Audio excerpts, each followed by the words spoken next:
우리 계속해서 야고보서 4장 5장을 통해서 참 믿음의 가치관에서 살펴보는데 오늘 마지막 네 번째 시간입니다. 고난과 인내에 대한 부분입니다. 지난주와 같이 질문 하나 하면서 여러분에게 말씀을 전하고자 합니다. 하나님은 내가 행복하기를 원하신다? 맞다 틀리다? 자신 있게 대답을 못 하시죠? 왜냐하면 이 질문은 맞을 수도 있고 틀릴 수도 있기 때문입니다. 왜냐하면 우리가 행복이 무엇이냐라고 어떻게 정의하느냐에 따라서 하나님은 나한테 심술구 준 분이 될 수도 있고 나를 정말로 행복하게 해주시는 분이 될 수도 있다는 거예요. 하나님은 분명 성경에서 말씀하시기 우리에게 복을 주시고 우리가 행복하길 원하십니다. 그래서 하나님이 인간을 만드시고 가장 먼저 한 행위가 뭐예요?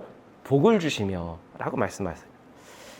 근데 문제는 뭐예요? 우리는 행복을 지극히 우리의 육신과 연관된 것으로, 우리의 편안함과 연관된 것으로 정의할 때가 많다는 거죠.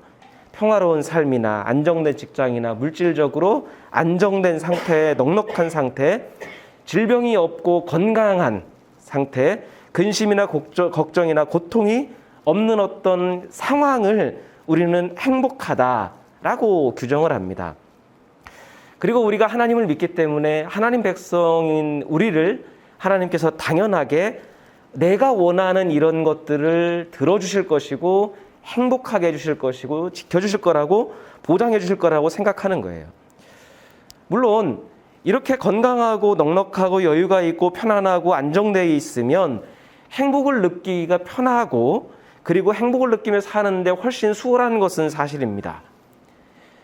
그런데 성경은 우리가 생각하는 그것 말고 또 다른 차원의 행복을 이야기를 하는데, 우리가 작년에 살펴봤듯이 예수께서 산상수훈의 8복을 말씀하셨어요. 근데 그 8가지 복, 8가지 행복, 그것을 우리가 한번 떠올려 보면 그 안에는 우리가 인간적으로 기대하는 복이 하나도 없어요.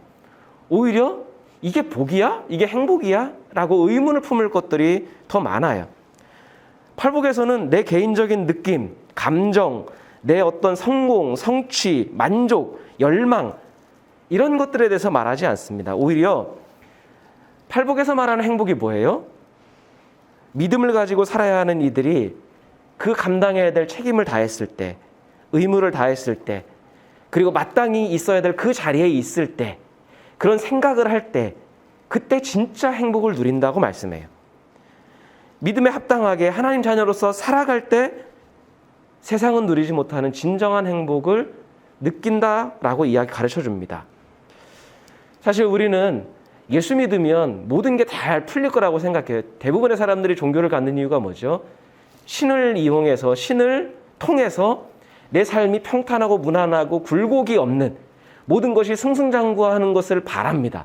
그게 사람들이 바라는 종교예요. 근데 타 종교와 다르게 하나님은 자녀인 우리들에게 평탄한 삶을 약속하지 않아요.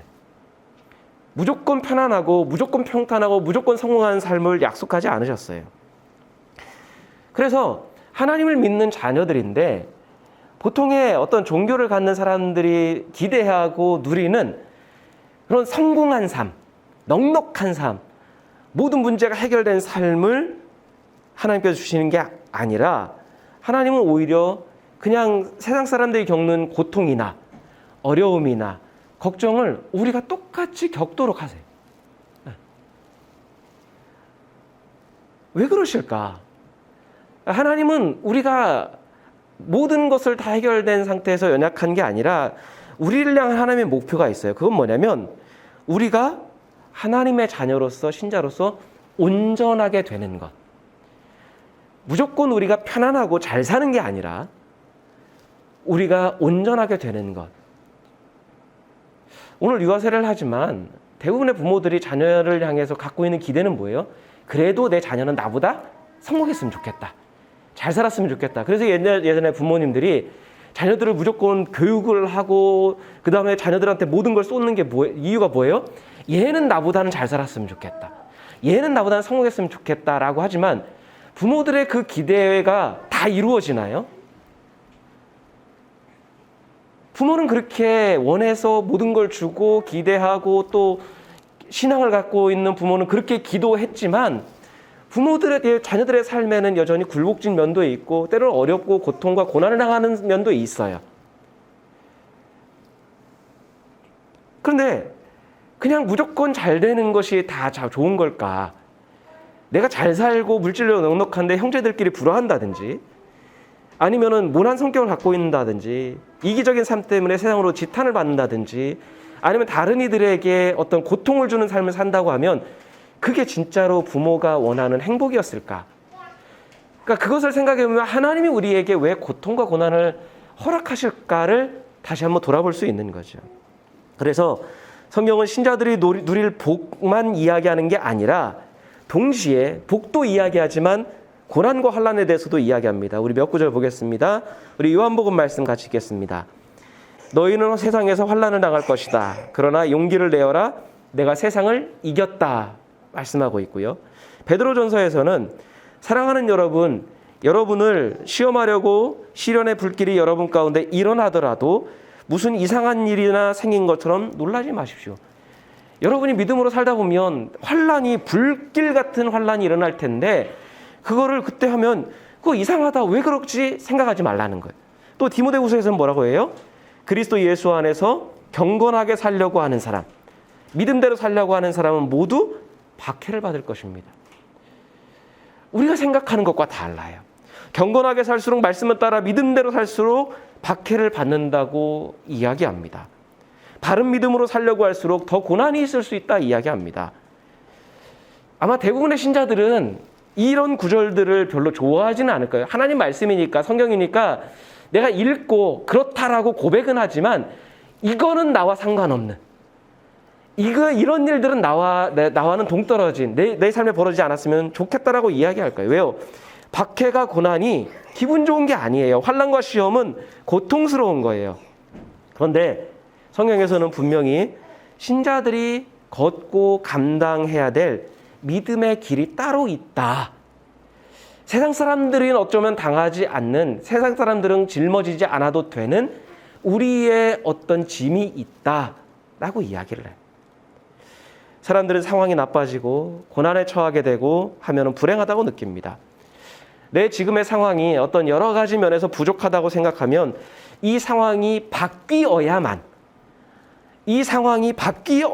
행복하다라고 생각해요. 그러면서 생각하죠. 만일 내 몸이 더 건강했다라면, 내가 좀 더 승진을 하거나 더 나은 직장에 갔었다라면, 집이 좀 넓다면, 차가 좀 더 연식이 덜 오래된 거라면, 그 사람이 행동이 변하고 바뀌고 친절하다면, 그러면 내가 좀 더 행복할 텐데, 대부분의 사람들이 생각하는 바입니다. 내가 기대하고 바라는 상태가 이루어지면, 지금보다는 더 나아지면 더 행복할 것이라고 우리는 은연중에 생각해요. 그런데 여러분 이런 말이 있어요. 우리 한번 같이 읽어볼까요? 경치는 바뀌어도 경관은 바뀌지 않는다. 영어는 안 읽네요. 무슨 말일까요? 경치는 바뀌어도 경관은 바뀌지 않는다. 경치는 뭐예요? 지금 현재 상태. 우리가 지금 여름이었다 지금 가을로 가고 있는 그런 경치. 경관은 뭐예요? 그것을 바라보는 내 눈, 안목. 자, 이 말이 의미하는 건 뭐냐면 아무리 경치가 좋고 아름다워도 그것을 바라보는 내 관점이나 생각이 바뀌지 않으면 그것은 결코 아름답게 보이지 않는다는 거예요. 결국에는 뭐예요? 외부적인 환경보다 내 마음, 내 생각, 내 관점이 더 중요하다는 거예요. 물론 이것을 천편일률적으로 다 적용할 수 없는 게 매일매일 잠을 이루지 못할 정도로 고통과 어려움과 고난을 겪는 사람이 있어요. 다른 사람들은 도저히 이해할 수 없는 걱정거리를 안고 사는 사람도 있습니다. 근데 그런 사람들에게 당신의 경관이 잘못됐어 그렇게 이야기할 수는 없어요. 왜요? 그 사람의 삶은 이미 경치가 어려워요. 그러니까 그런 분들을 천편일률적으로 이야기하는 게 아니라 오늘 이야기하고자 하는 건 뭐냐면 우리의 일반적인 삶 속에서 우리가 어떤 안목과 관점으로 보고 있는가.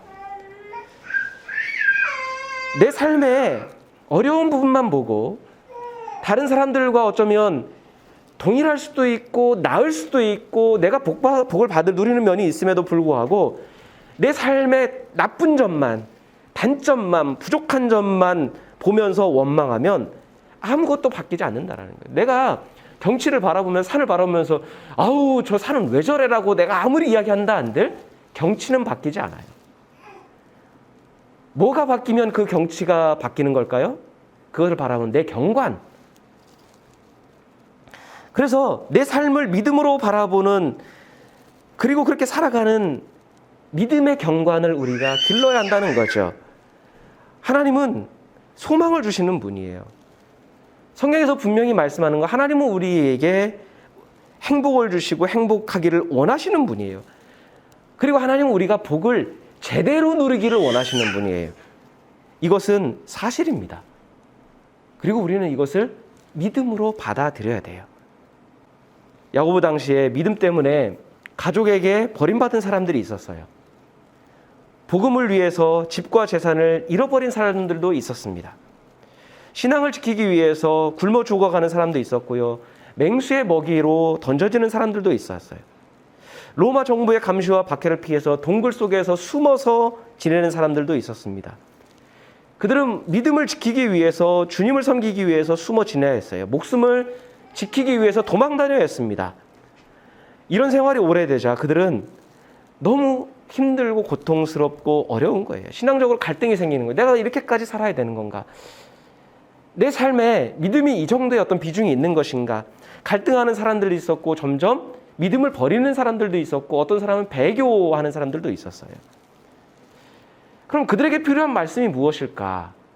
그런데 그러한 어려움과 고통을 안고 갈등하고 있는 신자들을 향해 야고보가 이렇게 이야기를 해요. 우리 몇 구절 보겠습니다.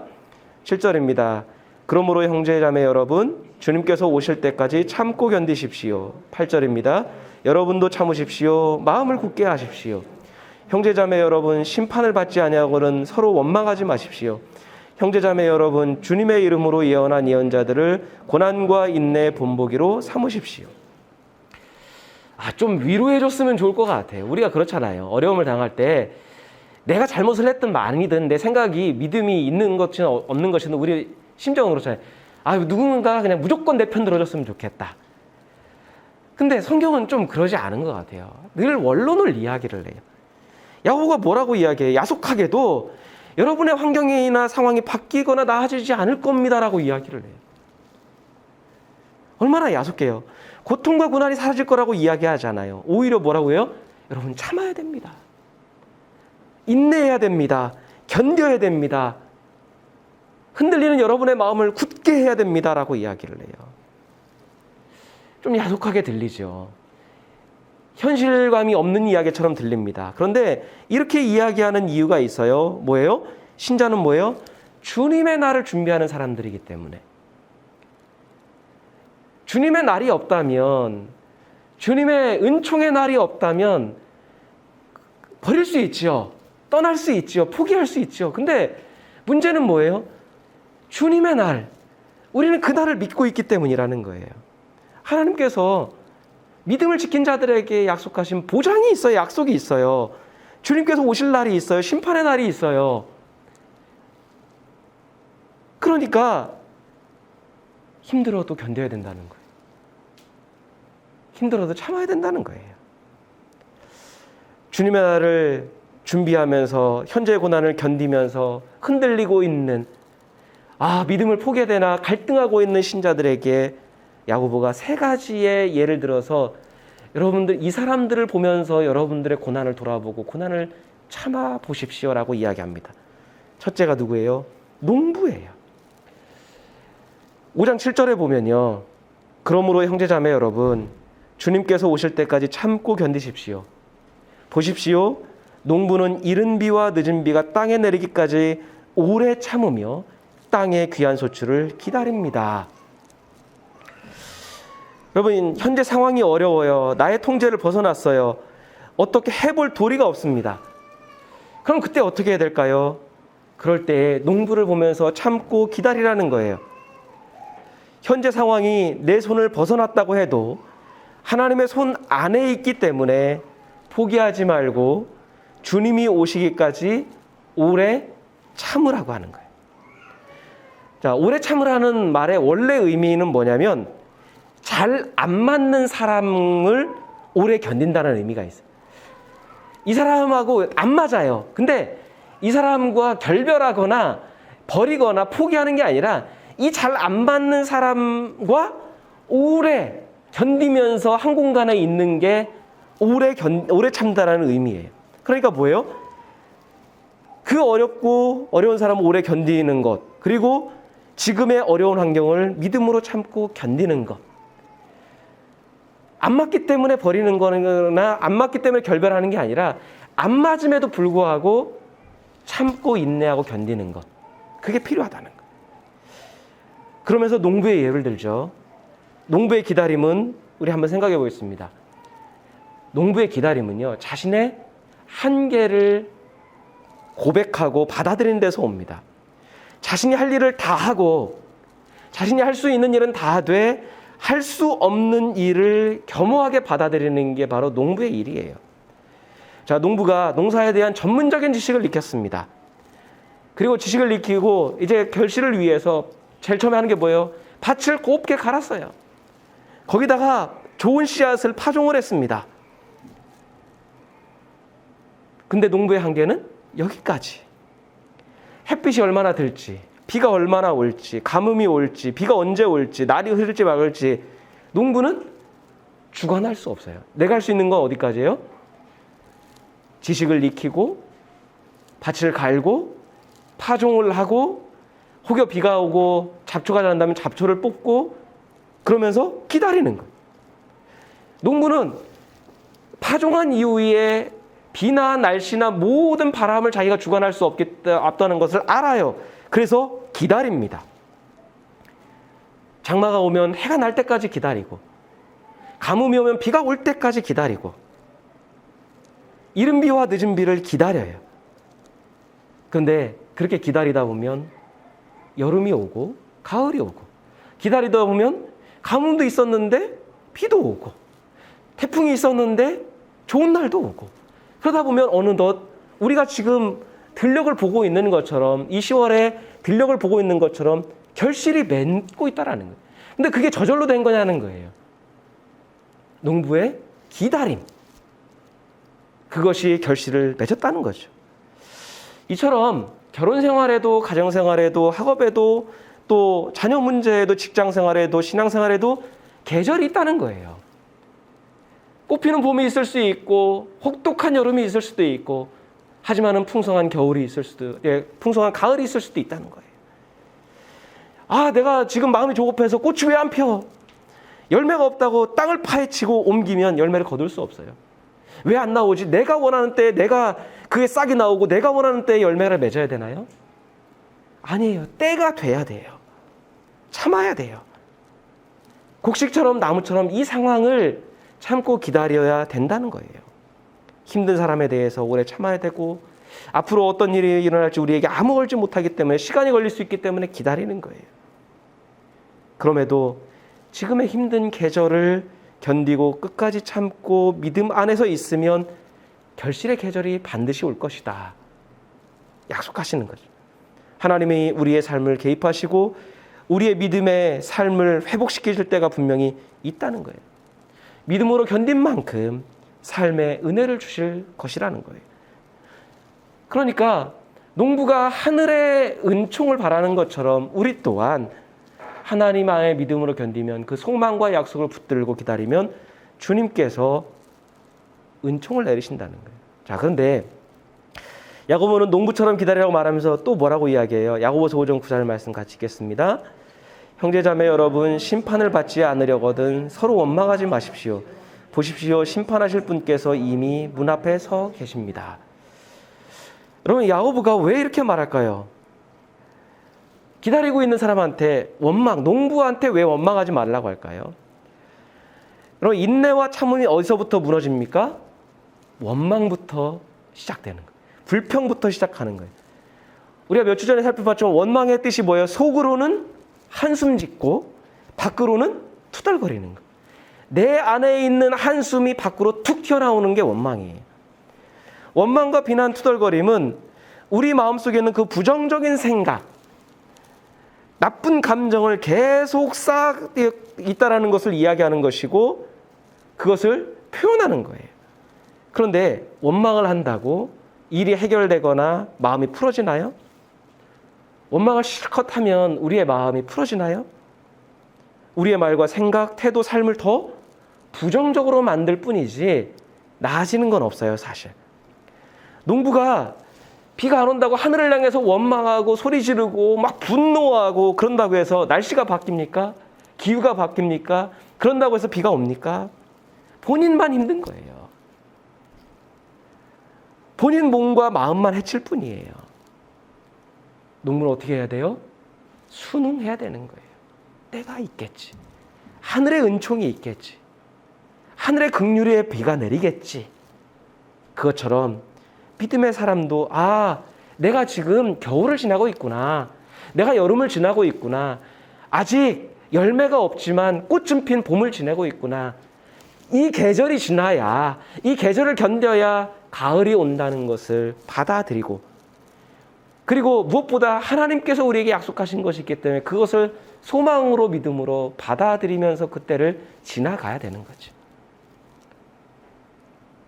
또한 두 번째, 농부와 더불어 누구요? 선지자들을 통해 배우라는 거예요. 자, 10절 말씀 같이 한번 읽겠습니다. 형제자매 여러분, 주님의 이름으로 예언한 예언자들을 고난과 인내의 본보기로 삼으십시오. 자, 예언자들이 가르쳐주는 교훈이 뭐예요? 우리가 처한 처지가 불공평하고 불의한 때에도 인내하고 참아야 될 때가 있다는 거예요. 우리는 정말로 하나님을 사랑하고 하나님을 위한다면, 하나님 편에 정말로 의롭게 바르게 살았다면 어떤 믿음이 있어요? 우리의 삶은 반드시 나아져야 된다. 우리의 삶은 반드시 다른 사람보다는 더 좋아져야 된다고 하는 믿음이 있어요. 그런데 성경에 나오는 예언자들을 보면 옳은 일을 하고 하나님 말씀에 순종했기 때문에 오히려 더 불의한 취급을 당하고 불공평한 대우를 받았어요. 하나님을 버리면은 삶이 나아졌을 텐데 하나님 뜻에 서 있었고 하나님 편에 서 있었기 때문에 더 모진 고난을 당했었다는 거예요. 몇 가지 예를 들면, 여러분, 요셉은 거룩함을 지키려다 어떻게 했어요? 억울한 옥살이를 당했어요.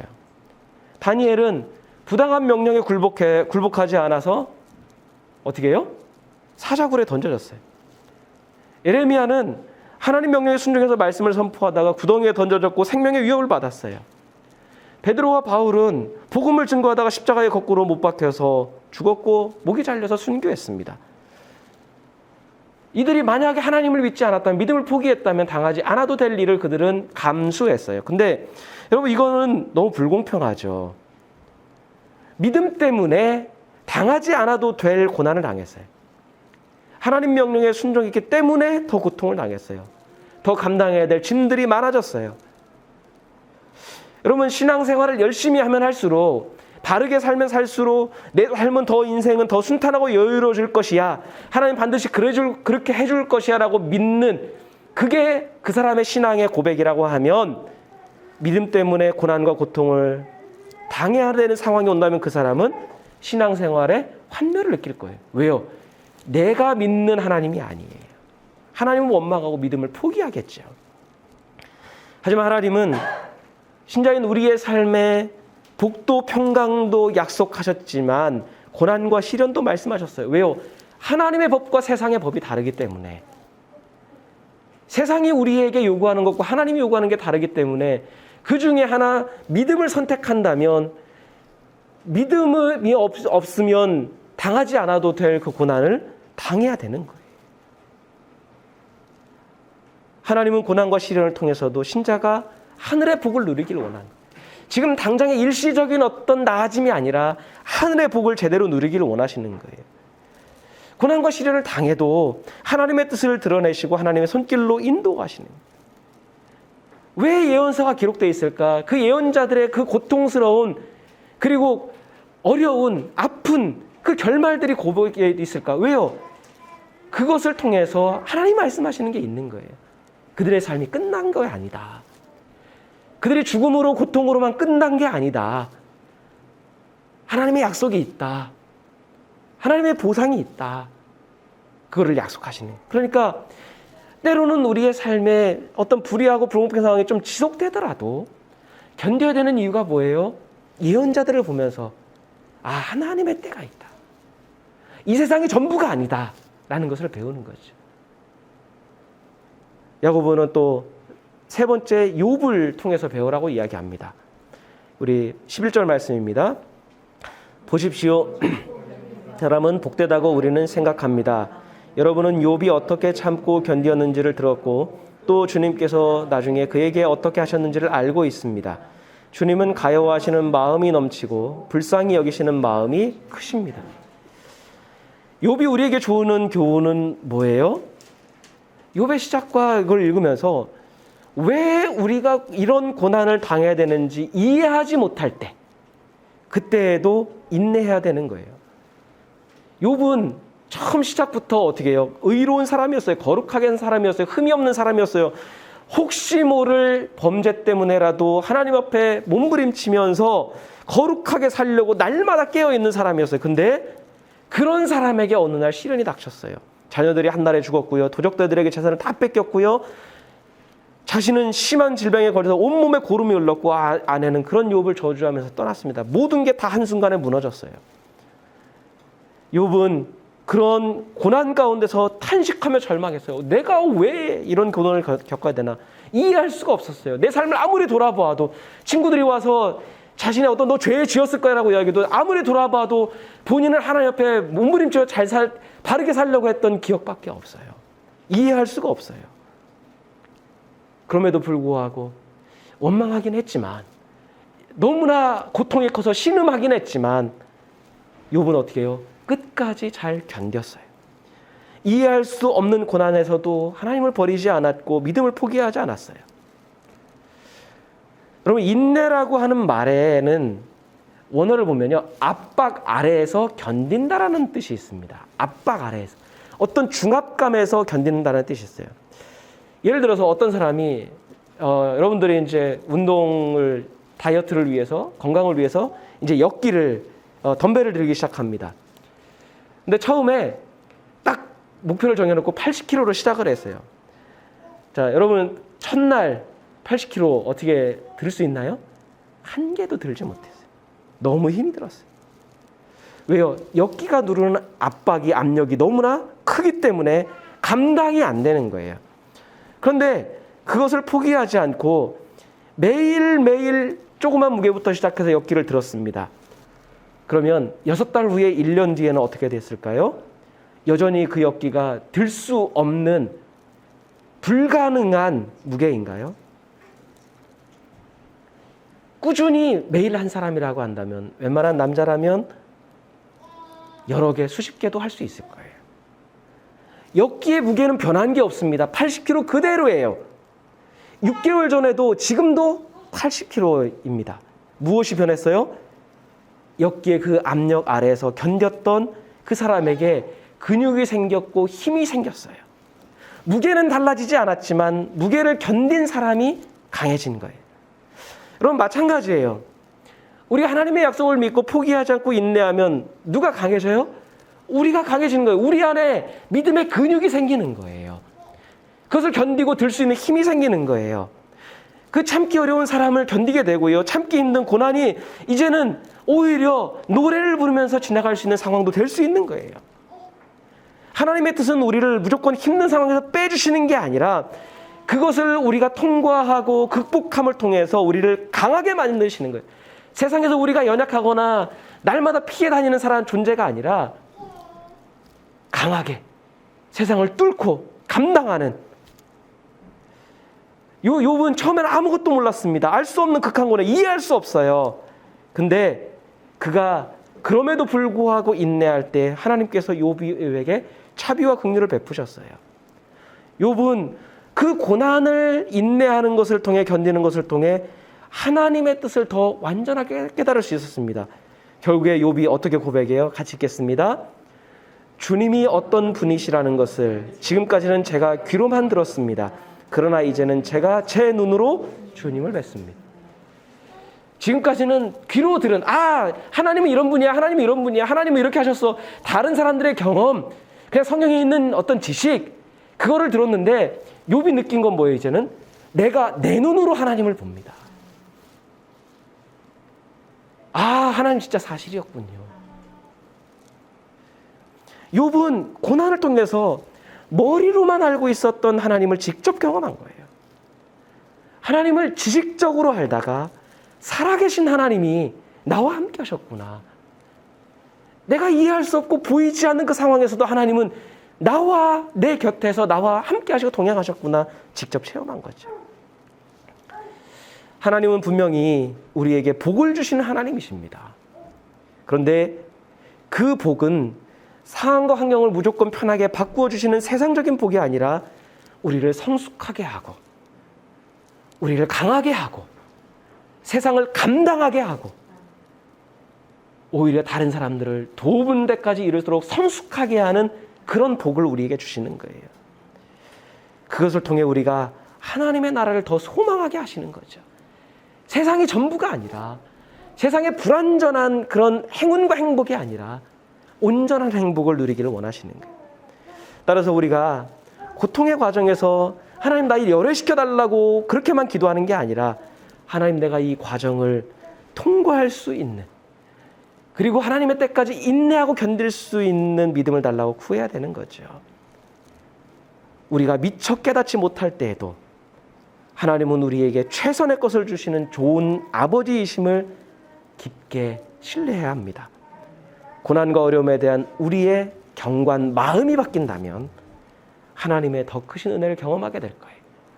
지금까지는 이건 아니야 라고 했던 것들이 복으로 받아들여지고 그러면 우리의 삶에 느끼고 고백하는 그 복의 범위가 더 풍성해지고 넉넉해지고 여유있게 될 줄을 믿습니다. 더불어 여전히 경치가 어려운 이들, 그래도 내 삶이 경치가 내 경관의 문제였지, 내 믿음의 부족의 문제였지라고 한다면 경치가 너무 어려워서 경관을 도저히 바꿀 수 없는 사람들이 있다면 그들을 품고 도와주고 같이 걸어 그들을 좋은 하나님의 나라의 경치로 인도할 수 있는, 그래서 그들의 마음이 위로받는데 우리의 삶이 좀 쓰일 수 있는 그런 놀라운 은혜가 있기를 간절히 소망합니다.